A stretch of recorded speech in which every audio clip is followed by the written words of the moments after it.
അച്ഛൻ എന്താ കയ്യിൽ കാശൊന്നും ഇല്ലാതെ ഇങ്ങനെ തൊലിഞ്ഞിരിക്കുന്നേ? അച്ഛൻ്റെ ഇങ്ങനെയാണോ സംസാരിക്കുക? 10 കാശ് തികച്ചെടുക്കാൻ വക്കില്ലാത്ത അച്ഛന് ആരുടെയും വിലയില്ല എന്നുള്ളത് ശരി തന്നെ എന്ന് കരുതി നമ്മൾ അതേപോലെ ആവണോ? അത് അച്ഛന്റെ കഴിവില്ലായ്മയാണെന്ന് കരുതി മനസ്സിലാക്കണം. ഷീലു, ഞാൻ നിങ്ങളെ സപ്പോർട്ട് ചെയ്തതാ മനുഷ്യ. ശത്രുക്കളെ പോലെ ഇങ്ങനെ സപ്പോർട്ട് ചെയ്യരുത് മോനെ.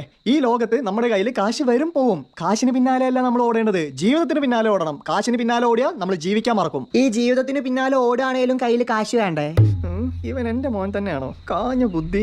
എടാ, പലരും പല രീതിയിലാണ് നേടുന്നത്. പക്ഷെ നമ്മൾ എന്ത് നേടി എന്നതിലല്ല കാര്യം. നമ്മുടെ കയ്യിൽ എന്താണോ ഉള്ളത് അതുകൊണ്ട് സന്തോഷിക്കുക, അതുകൊണ്ട് ജീവിക്കുക എന്നതാണ് കാര്യം. ഉള്ളത് കൊണ്ട് ഓണം പോലെ. മനസ്സിലായോ?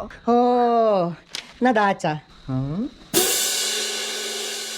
ക്ലാസ്സിൽ പലരും പല രീതിയിലാണ് മാർക്ക് നേടുന്നത്. പക്ഷെ നമ്മൾ എത്ര നേടി എന്നതിലല്ല കാര്യം. നമ്മുടെ കയ്യിൽ എന്താണോ ഉള്ളത് അത് വെച്ച് സന്തോഷിക്കുക. ഉള്ളത് കൊണ്ട് ഓണം പോലെ. അതിലൊരു ഒപ്പിട്ടേക്ക് അച്ഛാ. നീ എൻ്റെ മോൻ തന്നെടേ.